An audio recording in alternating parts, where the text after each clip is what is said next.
2025 లేదా 26లో డిగ్రీ లేదా బీటెక్ చదివారా? సాఫ్ట్‌వేర్ జాబ్ కోసం ఎదురు చూస్తున్నారా? అయితే కోడ్ జ్ఞాన్ 100 డేస్ కోర్సులో చేరండి, జాబ్ సాధించండి. నమస్తే ఉమా గారు. నమస్తే అమ్మా. జూలై మాస ఫలితాలు కనుక మనం చూసుకుంటే ద్వాదశ రాశుల వరకు అసలు ఏ విధంగా ఉండబోతుంది అంటారు? ప్రత్యేకించి ఈ మాసంలో ఒక్కొక్క రాశి వారు ఏ ఏ జాగ్రత్తలు పాటించాలి? ముందుగా గోచార రీత్యా కనుక మనం చూసుకుంటే గ్రహ సంచారాన్ని బట్టి 12 రాశుల వరకు అసలు ఏ విధంగా ఉండే అవకాశం ఉంటుంది అంటారు? తప్పనిసరిగా అమ్మా, జూలై మాసంలో మనం తీసుకుంటే కనుక గ్రహ సంచారములన్నీ కూడా డీటెయిల్గా చూద్దామండి. ముందుగా జూలై 17వ తారీఖున రవిగ్రహ సంచారము మిథున రాశిలోంచి కర్కాటక రాశిలోకి ప్రవేశించబోతోందండి. అయితే జూలై 18వ తారీఖు వరకు బుధుడు వక్రగతిలో ఉండి కరెక్ట్గా 18న మిథున రాశిలో బుధుడు వక్రగతిని పూర్తి చేసుకుని స్ట్రైట్ ఫార్వర్డ్గా అంటే రుజు మార్గంలోకి ఎంటర్ అవుతారనమాట. జూలై మొత్తము కూడా కుజగ్రహ సంచారము వృషభ రాశిలోనే సంచారం జరుగుతూ ఉంటుందండి. జూలై 4వ తారీఖున శుక్రగ్రహ సంచారము సింహ రాశిలోకి ప్రవేశిస్తుందమ్మా.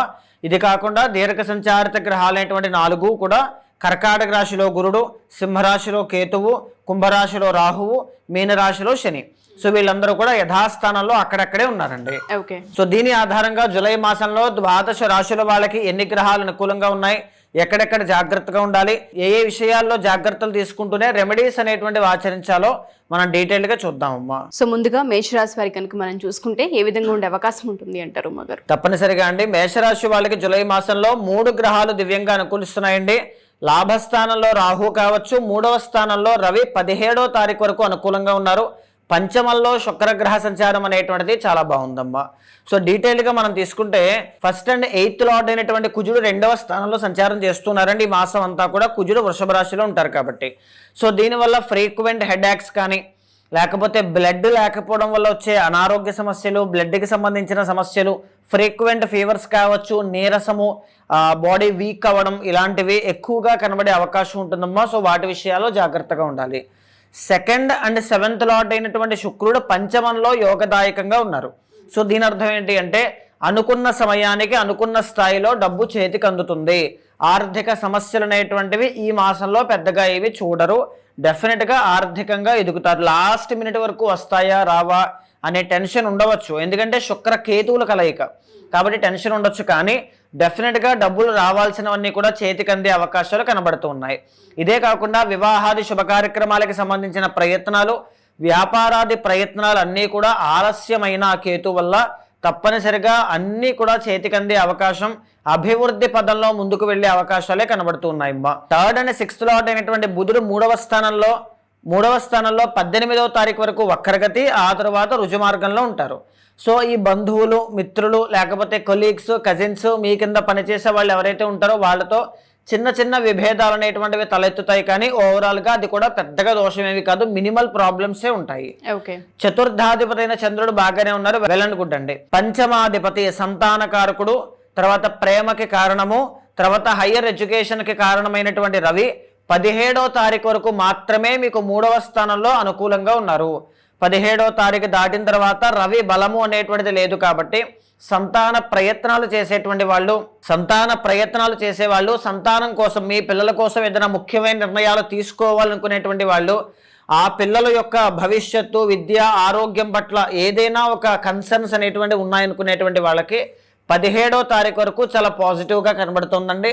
17వ తారీఖు దాటిన తర్వాత కొద్దిగా యావరేజ్గా ఉంటుంది. శుక్రుడు ఉన్నా సరే కొద్దిగా యావరేజ్గా కనబడుతుంది. పంచమంలో శుక్రకేతుల యొక్క సంయోగం వల్ల ఈ పిల్లలకి సంబంధించిన విషయంలో మానసిక ఒత్తిడి, శారీరక ఒత్తిడి, ఒడిదుడుకులు మాత్రము తప్పనిసరిగా కలుగుతాయమ్మా. అంటే మీరు బాగా గమనిస్తే పిల్లలకి సంబంధించిన విషయంలో 17 దాకా చాలా బాగుంది, పనులన్నీ పూర్తవుతాయి. 17 తర్వాత యావరేజ్గా ఉంది. బట్ ఓవరాల్గా నెల మొత్తము కూడా టెన్షన్స్ అనేటువంటివి, బాధ్యతలు లాంటివి ఎక్కువగా ఉంటాయి ఈ మాసంలో. అయితే మనం డీటెయిల్గా చూసుకుంటే 9th అండ్ 12th లార్డ్ అయినటువంటి గురుడు 4వ స్థానంలో ఉన్నారు కాబట్టి ఏదైనా ఇళ్ళు, స్థలాలు, పొలాలు, వాహనము ఇలాంటివి కొనుగోలు చేసే అవకాశము మేషరాశి వాళ్ళకి స్పష్టంగా కనబడుతోంది ఈ మాసంలో అని చెప్పుకోవచ్చండి. ఏదైనా రిజిస్ట్రేషన్స్ కానీ, ల్యాండ్ పరమైన సమస్యలు కానీ, కాంపిటేటివ్ ఎగ్జామ్స్ కానీ, క్రీడాకారులు కానీ ఉంటే యావరేజ్గా కనబడుతోందండి, బాగుంది. కుజగ్రహ సంచారం యావరేజ్గా ఉంది. అయితే ముఖ్యంగా లాభంలో ఉన్నటువంటి రాహు కావచ్చు, 12వ స్థానంలో ఉన్నటువంటి శని కావచ్చు, లాభంలో ఉన్నటువంటి రాహుగ్రహ సంచారం వల్ల తప్పనిసరిగా ధన ఆదాయము అనేటువంటిది చేతికి అందే అవకాశాలు కనబడతాయి. 12వ స్థానంలో ఉన్నటువంటి శనిగ్రహ సంచారం వల్ల వృధా ఖర్చులు, డబ్బులన్నీ కూడా వృధాగా ఖర్చు పెట్టే అవకాశాలు ఈ మాసంలో గోచరిస్తున్నాయి. సో చాలా చాలా జాగ్రత్తగా ఖర్చు పెట్టాలి.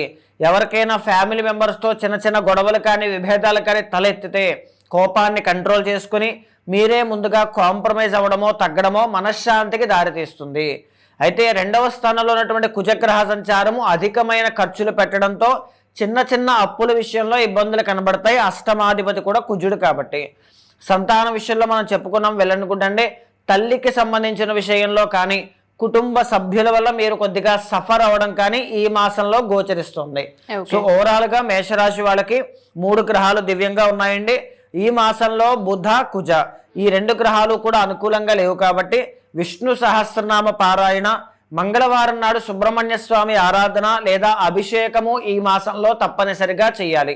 దానివల్ల అనారోగ్యము కానీ రుణబాధలు కానీ కోపము కానీ లేకుండా బంధుమిత్ర పరివారముతో ఏ గొడవలు కూడా తలెత్తకుండా మనశ్శాంతి అనేటువంటిది తప్పనిసరిగా దొరుకుతుందండి. మీరు చెప్పినట్టుగానే 2 గ్రహాలు వీళ్ళకి అనుకూలంగా లేవు కాబట్టి జన్మ జాతక రీత్యా మీరు గోచర రీత్యా చెప్తూ ఉన్నారు. కొంతమందికి జన్మ జాతకంలో కనుక బాగుంటే కలిసి వచ్చే అంశాలు కూడా ఉంటాయని చెప్తూ ఉంటారు. ఎవరైనా సరే పర్సనల్గా మీ దాకా వచ్చి జన్మ జాతకాన్ని చూపించుకోవాలనుకున్నా, ఏమైనా పూజలు చేయించుకోవాలనుకున్నా మిమ్మల్ని ఎలా అప్రోచ్ అవ్వాలి ఉమా గారు? తప్పనిసరిగా అండి. మేషరాశి వాళ్ళకి ఏలినాటి శని స్టార్ట్ అయింది అని చెప్పి, గురుబలం అనేటువంటిది సరిగ్గా లేదు అని చెప్పి, ఈ మాస ఫలితాల్లోనైనా ఎక్కడైనా ఏదైనా బలం దొరుకుతుందేమో, దానివల్లనైనా ఉద్యోగరీత్యా వ్యాపార రీత్యా ఆర్థికంగా అభివృద్ధి చెందుతామేమో అనేటువంటి ఆశతో చూసేవాళ్ళు చాలామంది ఉంటారు. కానీ ఒకటి బాగా గుర్తుపెట్టుకోవాల్సింది ఏంటి అంటే మీ వ్యక్తిగత జాతకం అనేటువంటిది చాలా ఇంపార్టెంట్ అండి. అక్కడ మీ జన్మలగ్నము కానీ దశ అంతర్దశలు కానీ చాలా చాలా ఇంపార్టెంట్. అక్కడ నడిచేటువంటి దశ అంతర్దశలు బాగుంటే ఇక్కడ ఏ యోగము మీకు అనుకూలించకపోయినా అక్కడ ఉండేటువంటి యోగం వల్ల తప్పనిసరిగా మీరు అనుకున్న గమ్యాన్ని సాధిస్తారు. లేదా అక్కడ కూడా బాగాలేదు అనుకోండి, తప్పనిసరిగా కష్టములు అనేటువంటివి కనబడతాయి. కావాలంటే చూడండి, బాగున్నటువంటి రాశికి కూడా కింద కమెంట్స్లో చాలామంది ఏదో బాగుందంటున్నారు కానీ మా లైఫ్లో ఏమీ లేదండి, రావట్లేదండి. ఎందుకు అలా అంటే తప్పనిసరిగా వ్యక్తిగత జాతకంలో ఉండేటువంటి దోష ప్రభావం చేత అలాంటివి కనబడుతూ ఉంటాయి.